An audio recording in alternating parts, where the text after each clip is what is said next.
1993년 10월 10일 일요일 오전, 전북 부안의 작은 섬 위도 앞바다. 섬과 무틀 있는 작은 여객선 한 척이 격포항을 향해 막 부두를 떠나고 있었습니다. 그런데 그날 바다는 여객선이 떠서는 안 된다고 지적될 만큼 거칠었습니다. 그리고 그 배에는 정원을 훌쩍 넘긴 사람들이 타고 있었던 것으로 전해집니다. 떠서는 안 된다던 그 날씨에 정원을 넘긴 그 많은 사람을 태우고 그 바에는 왜 떠났을까요? 사건 파일. 이번에는 떠서는 안 되던 날 떠난 그 배와 돌아오지 못한 사람들을 되짚어봅니다. 그날 그 배에는 누가 타고 있었나요? 가을의 한복판 일요일 아침이었습니다. 위도는 섬과 무틀 작은 여객선 한 척으로 있는 곳이었고 그 배는 주말의 평범한 일상이었습니다. 섬을 다녀가던 사람들, 가족과 함께 길을 나선 사람들이 그날 아침 그 배에 올랐던 것으로 전해집니다. 누구라도 탈 수 있었던 그저 한 번의 뱃길이었습니다. 그런데 그 아침에 무슨 일이 있었던 건가요? 문제는 두 가지였던 것으로 전해집니다. 먼저 그날 바다는 출항 무렵 초속 10m 안팎의 강풍과 두세 미터의 파도로 여객선이 떠서는 안 되는 악천후로 지적됐습니다. 그리고 그 배에는 정원인 227명을 크게 넘긴 약 362명이 화물 약 16톤과 함께 실려 있었던 것으로 전해집니다. 떠서는 안 된다던 날 정원을 훌쩍 넘긴 배는 그렇게 출항했습니다. 그렇게 떠난 바에는 어떻게 됐나요? 출항한 지 약 30분 만이었습니다.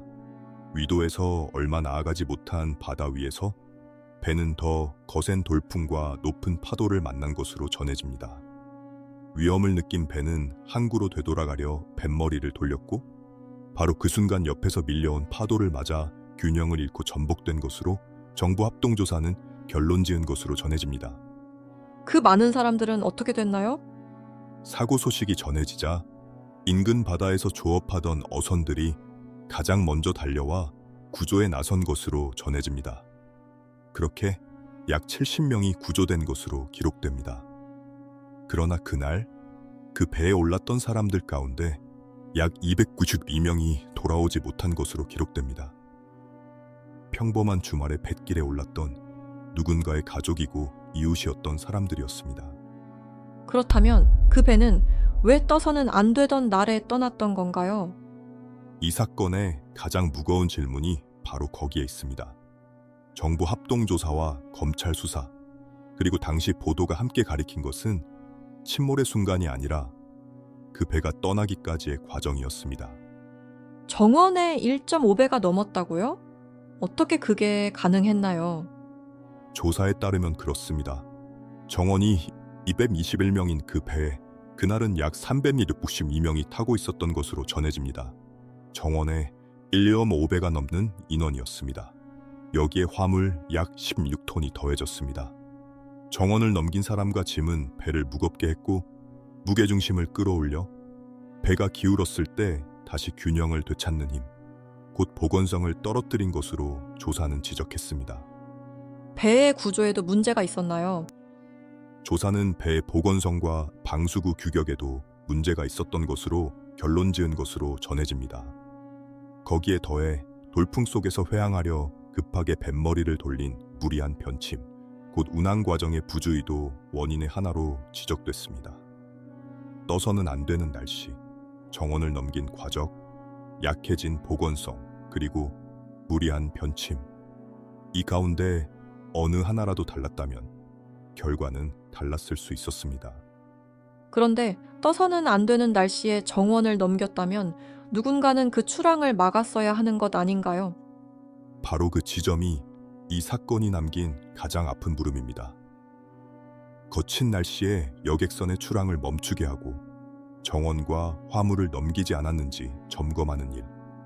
그것은 본래 안전을 관리하고 감독해야 할 쪽의 몫이었습니다.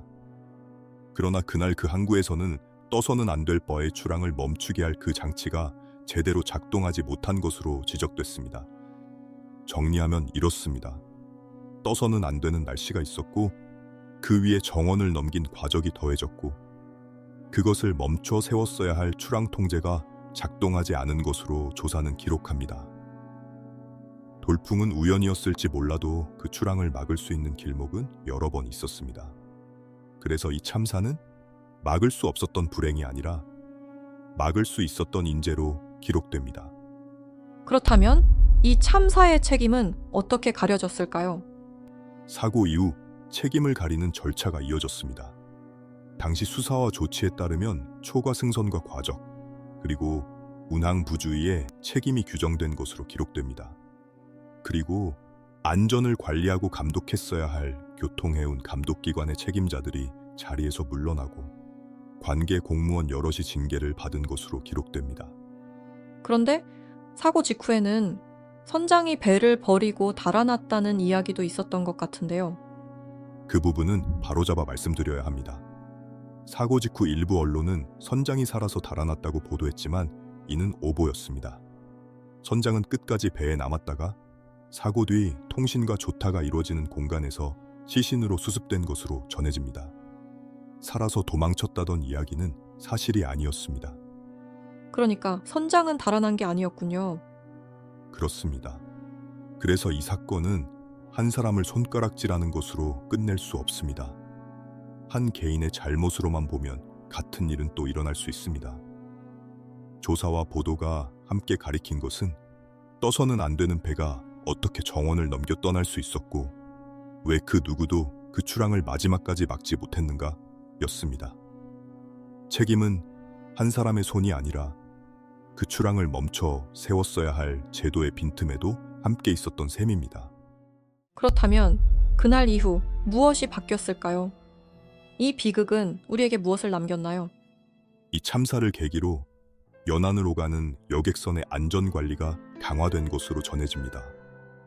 배가 떠나기 전에 정원과 화물이 넘치지 않았는지 점검하고 위험할 때는 출항을 멈추게 할 수 있도록 운항을 관리하는 제도가 확충됐고 날씨가 나쁠 때 출항을 통제하는 운용, 그리고 구명설비와 보건성 기준을 정비하는 일이 함께 추진된 것으로 전해집니다.